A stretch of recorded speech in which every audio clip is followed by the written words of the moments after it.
Welcome to my channel here হেসেল। আজকে আমরা পাউরুটি দিয়ে একটা খুব চটজলদি টিফিন বা স্ন্যাক্সের রেসিপি বানাবো। তার জন্য এই রকম যে পাউরুটিগুলো সেগুলো নিয়েছি। এবারে এটাকে আপনারা কি করবেন, জাস্ট মাঝখান দিয়ে এরকম করে নেবেন। কোনো প্রপার শেপ হতে হবে তা নয়, মোটামুটি এইরকম সাইজ করে ছোট ছোট টুকরো করে নেবেন। এটা হাত দিয়েই করতে পারেন। এরকম ভাবে পুরো পাউরুটিগুলোকে আমরা কেটে নিয়েছি। আর একটু আলু সিদ্ধ করে নিয়েছি, সেই আলুগুলোকে সিদ্ধ করে এরকম পিস পিস করে কেটে নিয়েছি। আর একটু পেঁয়াজ কুচি নিয়েছি, পেঁয়াজগুলোকে এরকম করে একটু কুচি করে নিয়েছি। আর একটু সামান্য ক্যাপসিকাম দিয়েছি টেস্টের জন্য। ক্যাপসিকামটা না থাকলে নাও দিতে পারেন, একটু পেঁয়াজ কুচি দিলেই হবে।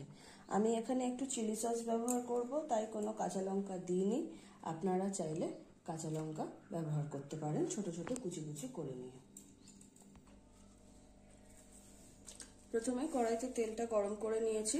এবারে পেঁয়াজ কুচি যেগুলো আছে সেগুলোকে আমি দিয়ে দেবো।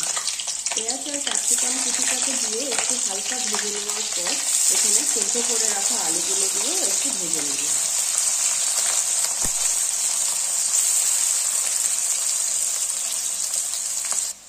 পেঁয়াজ আর ক্যাপসিকামগুলো মোটামুটি ভাজা ভাজা হয়ে গেছে। এবারে আমরা এই সেদ্ধ করা আলুগুলোকে দিয়ে দেবো। আর তার সাথে দেবো একটু সামান্য পরিমাণে নুন। নুন এখানে খুব বেশি দেওয়ার দরকার নেই, তার কারণ আমি আলুগুলো যখন সেদ্ধ করেছিলাম আমি একটু নুন দিয়েই করেছিলাম। তাও আমি অল্প করে একটু নুন দিলাম, কারণ এই রান্নাটাতে আমি যে সসগুলো ব্যবহার করবো তাতেও একটু নুনটা হবে, তাই আগেই খুব বেশি নুন দেওয়ার কোনো দরকার নেই। এইভাবে আলুটা দিয়ে জাস্ট অল্প কিছুক্ষণ, বেশিক্ষণ নয়, যেহেতু আলুটা অলরেডি সেদ্ধই আছে, একটুখানি এটাকে একটু ভাজা ভাজা করে নেব। তারপরে পাউরুটিগুলো দিয়ে বাকি রান্নাটা করব। আমার যে সসটা লাগবে সেটাকে আমি বানিয়ে নিচ্ছি। প্রথমেই বেশ কিছুটা টমেটো সস বা টমেটো কেচাপ দিতে হবে। এটাতে মেন ইনগ্রেডিয়েন্টসটাই এই টমেটো সস, ওটাকে একটু বেশি লাগবে। একটু সামান্য ভিনেগার দেব, একটু সয়া সস দেব, আর একটু চিলি সস ব্যবহার করব। এটা ঝাল বুঝে, আপনারা ঝাল যদি না খান তাহলে চিলি সসটাকে একটু অ্যাভয়েডও করতে পারেন যদি কাঁচা লঙ্কা দিয়ে দেন। আর যদি মনে হয় একটু স্পাইসি ঝাল ঝাল খাবেন তাহলে একটু চিলি সসও এর মধ্যে অ্যাড করতে পারেন। আমি রেড চিলি সস অ্যাড করলাম, আপনারা চাইলে গ্রিন চিলি সসও দিতে পারেন। তো এটাকে একটু ভালো করে মিক্স করে নিতে হবে।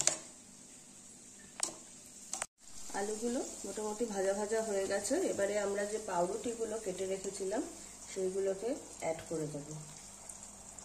পাউরুটিগুলো অ্যাড করার পরে একটু নাড়াচাড়া করে নেব ওই তেল, আলু আর পেঁয়াজের সাথে।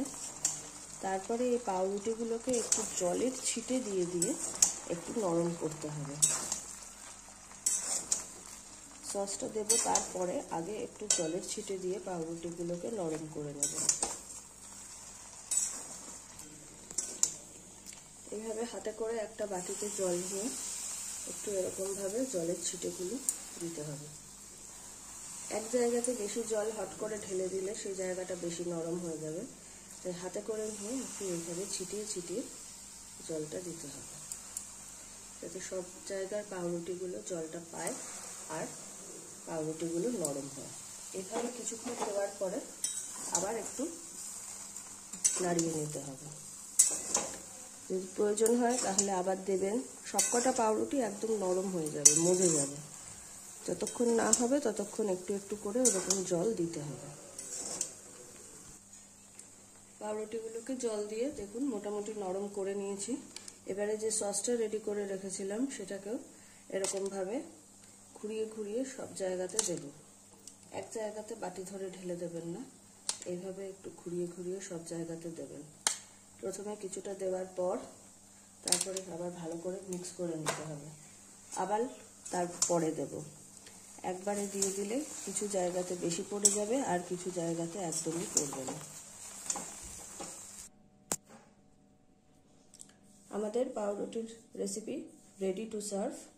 এটা বাচ্চাদের স্কুলের টিফিনে বা সন্ধ্যেবেলায় স্ন্যাক্স হিসেবেও বানাতে পারেন। বড়দেরও এটা খেতে খুব ভালো লাগে।